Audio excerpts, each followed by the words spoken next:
As I've said many times before, the economic crisis of 2008 was only a speed bump on the way to the main event. I believe that before the end of this decade, there will be an economic crisis so historic that it will eclipse the crash of 1929 and the subsequent Great Depression. I also believe that it is both unavoidable and inevitable because it is merely the free market releasing stored-up energy from decades of economic manipulation. Yes, bad things are going to happen, but it could be the best thing that ever happened to you. This guide started out as the top 10 reasons to buy gold and silver, and was originally drafted by some very good and well-intentioned employees. But when I read it, something just didn't feel right. It contained all the usual reasons that any precious metals dealer would point out as to why people should own gold and silver. Though they were all very good reasons to own gold and silver, they weren't the reasons that I buy gold and silver. So here you go, a countdown of the top 10 reasons that I buy gold and silver.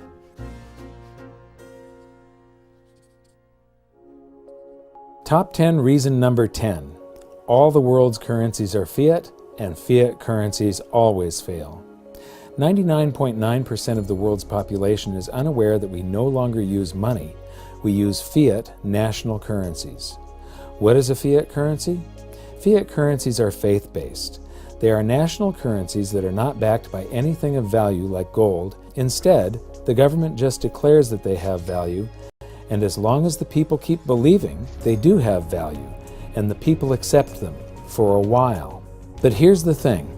There have been thousands upon thousands of fiat currencies throughout history, and they have all failed. 100%, no exceptions. But there is a vast difference this time around. Since 1971, for the very first time in history, all the world's currencies are fiat currencies simultaneously. Remember this as we progress through the top 10. All fiat currencies fail. Top 10 reason number 9, the current state of the global economy. Throughout history, societies have swung back and forth from quality money to quantity currency and back again. Originally, quantity currency took the form of debased coinage, like gold and silver that has been diluted by adding cheap and abundant base metals such as copper. Then it took the deceptive form of national currencies that were initially backed by money. In other words, they were claim checks on gold. But once these were established, governments then changed the laws to make fraud legal so they could print claim checks on gold that didn't exist. The next step was to sever the connection between money and currency entirely. Back when we used real money, gold would automatically balance all economies. When one country would experience an economic boom, they would import cheap goods from countries with depressed economies and lower wage rates. The outflows of gold from the boom country would cause a deflation, cooling the economy, while the countries experiencing gold inflows would boom, causing their labor rates to increase, which in turn would cause the prices of their goods to rise. This meant that trade imbalances would always automatically rebalance. With gold, government spending was also constrained. If a government wanted to spend more than its income, also known as deficit spending, it had to borrow gold from the private sector. If the government borrowed too much gold, it would cause interest rates to rise, which in turn would slow the economy, which in turn would cause tax revenues to fall. But the debt-based global monetary system has allowed deficit spending and trade imbalances and bubbles to persist and balloon to levels unprecedented in all of history. The credit debt bubble and the derivatives bubble threaten to take down the world economy. The only comparison you could make is to take every great bubble in history times 1 million and have it burst everywhere on the planet simultaneously. It threatens to be a global financial nuclear holocaust, the only survivors of which will be the owners of gold and silver. Top 10 reason number 8, a new world monetary system. I am a firm believer that everything happens in waves and cycles. When I was writing my book, I discovered that every 30 to 40 years the world has an entirely new monetary system. We have had 4 different monetary systems in the past 100 years. The system we are on today is the US dollar standard. It is an aging system that is way overdue for its own demise. It is now developing stress cracks and will one day implode.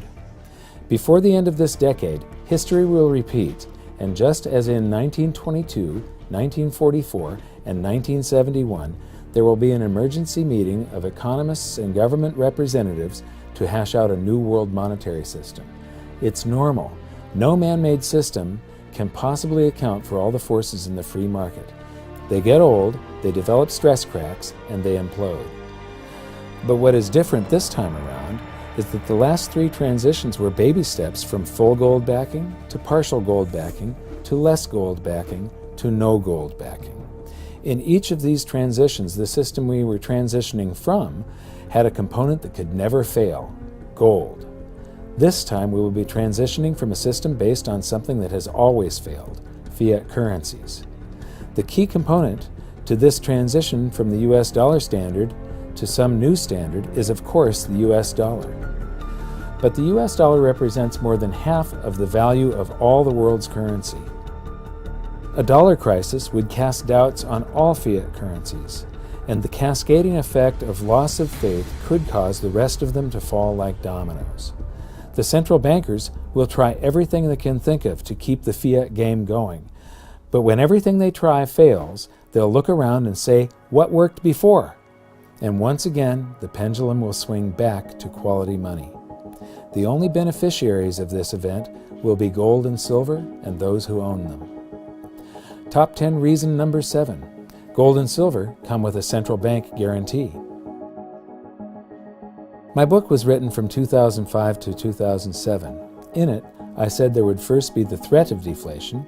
This came true with the crisis of 2008, to which Ben Bernanke would overreact with a helicopter drop of currency. This came true with the bailouts and QEs, which would then cause an inflation. This came true when the stock markets and real estate markets reflated.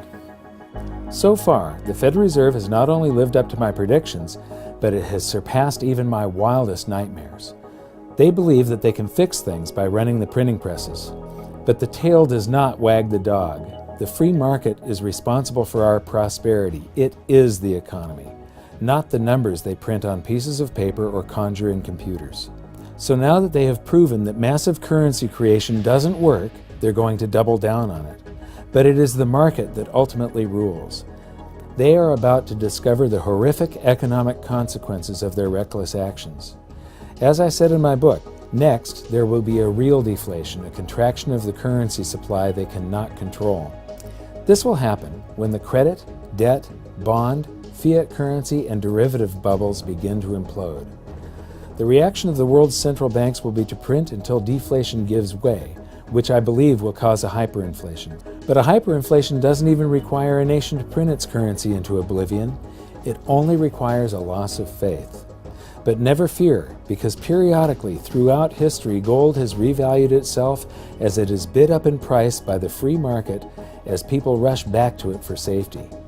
This is when gold does an accounting of all the currency that's been created since the last time gold did an accounting.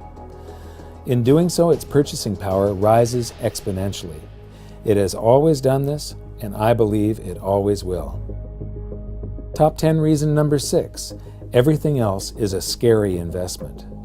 By any realistic measure, stocks have been in a super bubble for more than a decade now, with valuations and yields in the danger zone, while bonds are in the later stages of a 30-year bull market and real estate is still deflating from the biggest bubble in history.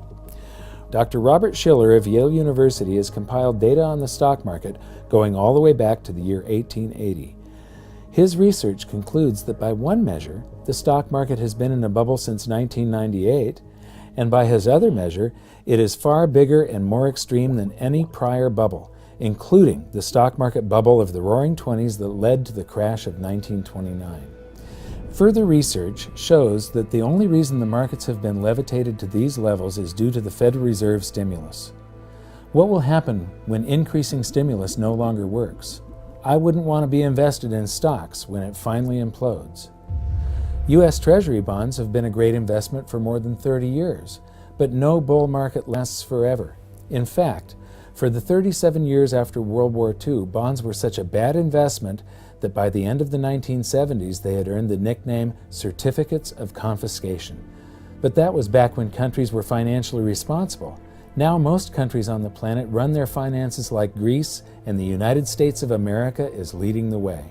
And as the world's central banks keep interest rates low, it's caused bond investors to take extraordinary risk in search of a reasonable return. We are now in a global bond bubble that dwarfs anything in history. I believe that this has made the bond market one of the most dangerous places to be invested in right now. Dr. Shiller is also the creator of the Case-Shiller Home Price Index. His data on real estate suggests that since the popping of the bubble in 2007, real estate values have bounced back into a small bubble. But what worries Dr. Shiller most is that institutional investment firms have bought up as much as 30% of the homes that were foreclosed on since the crash of 2008. This has the potential of making real estate as volatile as the stock market. If these firms ever decide to sell, they can dump thousands of homes on the market all at once, causing the 2008 real estate crash to look like the calm before the storm. Personally, the thought of investing in real estate right now is downright scary. So the stock market, bonds, and real estate are either in a bubble or have been in a bubble in the last decade. Gold and silver, however, haven't been in a bubble for more than 30 years, and from my measure still appear to be less than halfway through their bull market. The next great bubble will someday be gold and silver. It's just their turn. Top 10 reason number 5, market psychology. Nobody can really understand the markets or the economy, but you can get an inkling of what they're about if you understand what drives them, greed and fear. And the most entertaining part of monetary history is the study of their byproducts, manias, panics, bubbles, and crashes. When you study these, you quickly learn the meaning of the old saying, "The bull climbs the stairs, but the bear jumps out the window." What it means is that it can take years to create a bubble, but only days or weeks for it to burst. This is because, when it comes to greed and fear, fear is by far the more powerful emotion. Gold and silver are sometimes the exception to this rule because they can rise as fast as lightning in a panic. In the golden bull market of the 70s, it took 9 years for gold to rise from $35 to $400. But once a panic out of dollars to the safe haven of gold began to develop, it only took 33 trading days for it to more than double, rocketing to $850. But actually, it was only a very small percentage of the population that was panicking out of dollars in the 70s. This time, I think it'll be everyone. Where do you think gold and silver would be headed if my reasons 10 through 6 come to pass? Top 10 reason number 4. This time, it really is different. The differences between the precious metals bull market of the 70s and the great gold and silver rush of today are vast. In the 1970s, only 2 major exchanges, one in London and one in the US, set the price of gold. So it was only North America and Western Europe, about 10% of the world's population, that could participate in that great gold rush. This time, it's the entire planet. In the 1970s, the number of investors in state-run economies like Mao's China or the USSR was 0. Now those countries are home to more than 100 billionaires each. Much of the rest of the world lived in extreme poverty. Today, there are almost 1,500 billionaires in the world living in more than 50 countries. Every country on the planet has expanded their currency supplies about tenfold since the 1970s, so each potential investor has 10 times the currency. And within each population, there has been the extraordinary development of the investor mindset. In the 1970s, we were a planet of savers. But then, as nations around the world abandoned gold and silver as money and adopted fiat currency, inflation raged, punishing savers and rewarding investors and speculators. Then we had the tech bubble of the 90s and everybody became a stock trader. Then we had the global real estate bubbles and everyone became a real estate investor or flipper. For more than 30 years, saving has been punished and investing and speculating has been rewarded. The result is that there are many, many times more people likely to invest in gold and silver this time around. The number is very hard to project, but I would guess it's somewhere between 10 and 100, but possibly even as many as 1,000 times more people with an investor mindset. Remember that in the state-run economies, more than half the world's population, there were no investors. And today, China is in the midst of an investor-driven real estate hyperbubble. So that's 10 times the people, each with 10 times the currency, and within each population there is somewhere between 10 and 1,000 times the number of people with an investor mindset. That's somewhere between 1,000 and 100,000 times more currency that will someday come chasing gold and silver this time around. Yes, this time it really is different. Top 10 reason number 3. Gold and silver should buy a whole lot more. There's an old myth that in ancient Rome an ounce of gold could clothe a man from head to toe with a toga, sandals, and a belt, and that today a man can still clothe himself in a suit, shoes, and belt for the price of an ounce of gold. People claim that this has always been the case. Nothing could be further from the truth. Before the Federal Reserve was created, you could buy an outfit with an ounce of gold, but by the end of the Roaring '20s, due to inflation, you couldn't. Then by the beginning of the Great Depression, because of deflation, you could, but by 1970, an ounce of gold would only buy the shoes. Then just 10 years later, it would buy a top-notch suit, very fine shoes, and a great belt, but by 2001 it could only buy a shoddy suit, cheap shoes, and a crummy belt. Yes, gold has always been worth something, but it has always zigzagged in a range of purchasing power. However, this myth is based on a true fact. Humans mine gold at about the same rate that they make babies, so there is relatively the same amount of gold per person on the planet today as there was in ancient Rome. So let's dissect the myth of the Roman suit to see why gold's purchasing power has varied and what it could be in the future. The gains in efficiencies made since ancient Rome are mind-boggling. To make a toga required cotton to be planted, tended, picked, and separated from the seed by hand. Then the cotton had to be hand-washed, combed, and spun, taking someone weeks to make enough thread for a toga. Then the thread was dyed with colors that were hand-mined or harvested. The cloth was then hand-woven, cut, and stitched into a toga. The shoes and belt were equally labor-intensive. Today, with factory farming, cheap fuel, modern irrigation, and pesticides, it's possible to tend thousands of acres planted at densities never before imagined. Giant combines drive through the fields, plowing the dirt and sowing the seeds in one pass. At harvest time, specialized combines pick the cotton and other machines separate the seed.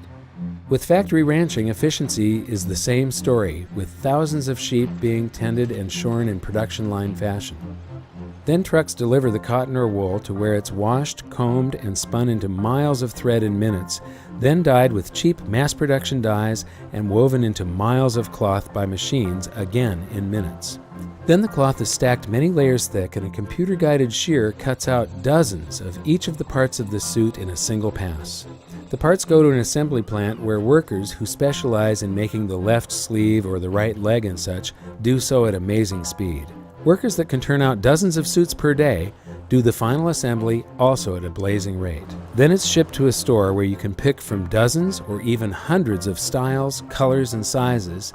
And it's a similar story at the shoe factory that spits out a pair of shoes every few seconds and the belts that come off the production line by the thousands.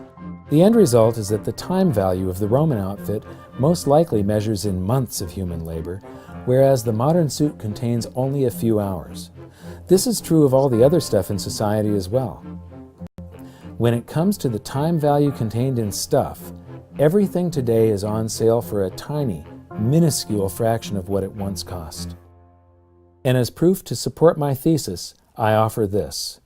Today, a good percentage of the world's population has maybe 100 times more stuff than 99% had 2,000 years ago. Think about it. You are surrounded with furniture, cell phones, computers, TVs, refrigerators, grocery stores, cars, planes, hotels, restaurants, a great bed to sleep in at night, and just about anything else you want. By contrast, 2,000 years ago, with the exception of the ruling class, most people made a subsistence living barely able to afford the things they needed to survive. In many cases, a great bed or a pair of shoes were extravagances they would not experience in their lifetimes. So if this is true, and it is, then why is gold's purchasing power so low?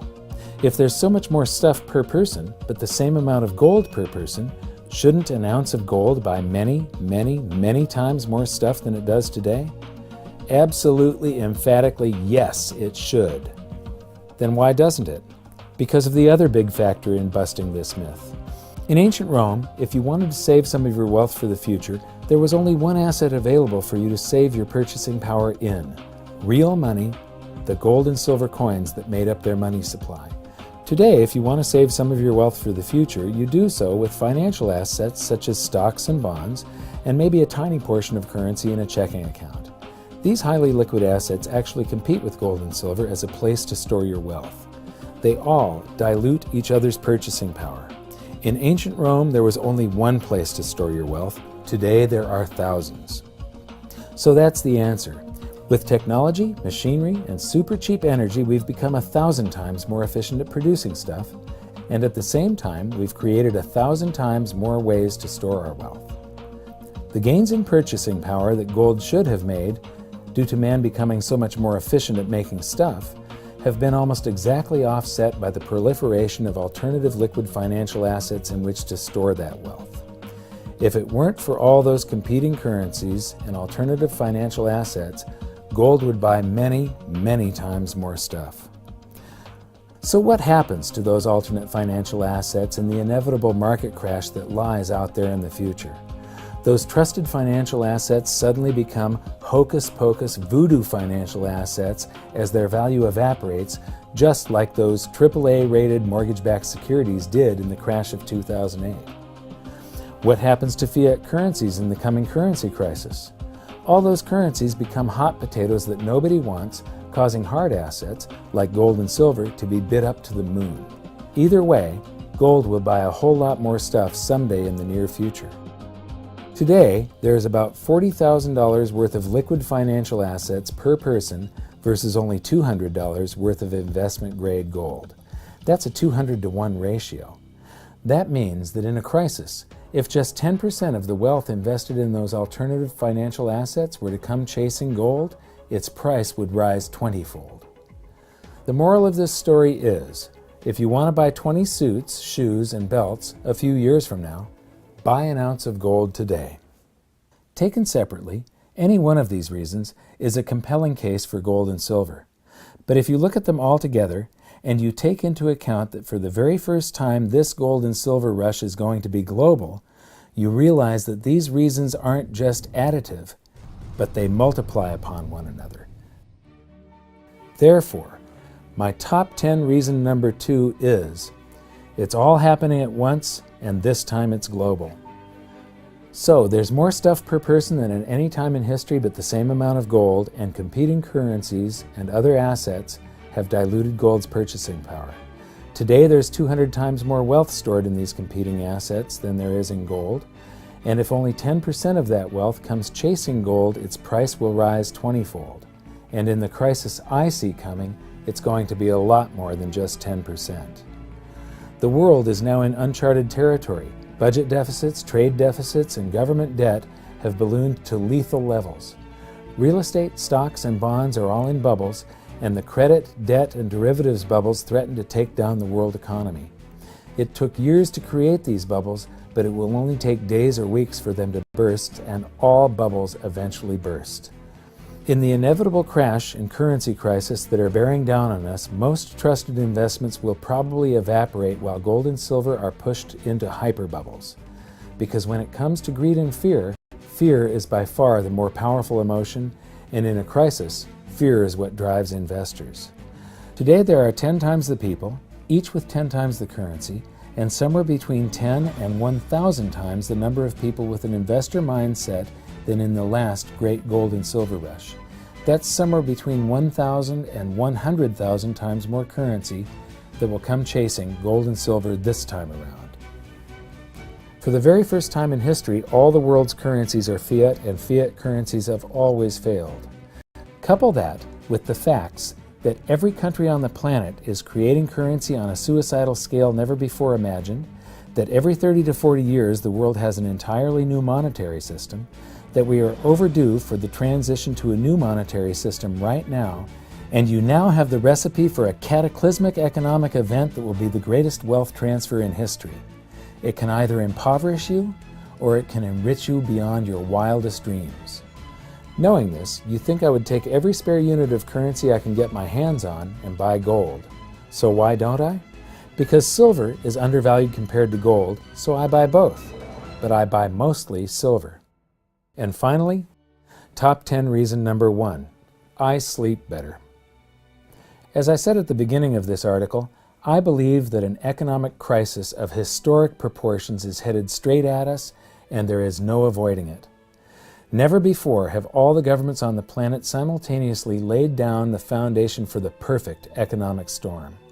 I believe that there will be a global fiat currency crisis that will cause the bubbles in stocks, bonds, and real estates to burst simultaneously. This will result in the greatest economic crash the world has ever seen. Things could get pretty bad. The possibilities range from my being completely wrong to total economic collapse and a financial Armageddon from which we never recover. Toward the bad end is the possibility of the failure of the monetary system, which could cause rioting and a disruption of the food supply. But in any range of possibilities, there is something called a bell curve of probabilities. What that means is that either of the extremes, also called the tail risks, are very unlikely to happen, but that something in the middle is very likely to happen. Believe it or not, I am not a doomsayer, but nor do I believe the government when they tell me everything is going to be all right. I think it's going to be something in the middle. Yes, I believe it's going to be the greatest crash in history, but I have great hope. Man is an amazing species. We have a resilience and ability to adapt and bounce back from anything. Yes, banks could fail, but new, more efficient ones would take their place. Yes, the world monetary system could collapse, but this could be a good thing. If we could just make fraud, theft, and conflicts of interest illegal for the financial sector, like it is for the rest of us, and if we could just leave the free market alone and stop manipulating and meddling with it, it would quickly provide us with a new, efficient, stable, and honest monetary system that would increase the prosperity and standard of living for everyone. Yes, the stock, bond, and real estate markets will probably crash, and for those who are unprepared, it will be devastating. But if it's going to happen anyway, and if there's nothing I can do about it, then I may as well try to figure out how to turn this catastrophe into the best thing that has ever happened to me. As I have said many times, there are these brief moments in history where the safest asset class, gold and silver, the safe haven to protect your wealth for the last 5,000 years, simultaneously become the asset class with the greatest potential gains in absolute purchasing power. In periods of crisis, gold and silver are the asset class that outperform all others. This decade will see the greatest financial crisis in history. That means it will also be the greatest wealth transfer in history, and that means it is the greatest opportunity in history. How have I prepared for the range of possibilities? I've been accumulating precious metals since 2002. To me, this relieves a lot of anxiety. And now, I've purchased a supply of emergency food. I've given one of these assortments to each of my family members, my best friends, and all of my employees. This has relieved most of my remaining anxiety. How do I sleep at night? Very well, thank you. So now that you know why I buy gold and silver, I'd like to show you how to buy gold and silver. Before you buy an ounce of gold or silver for yourself, I want to send you a free copy of my book, Guide to Investing in Gold and Silver. It tells you everything you need to know about owning gold and silver, including where to store it, the pitfalls to avoid, how this industry works, and which bullion products I buy for myself. I'm proud to say it's the best-selling book on precious metals investing of all time. I've just released a fully updated version, and it's yours absolutely free. All you have to do to get it is to follow the link below and tell me where to send it. Enjoy the book, please share this video, and thanks for watching.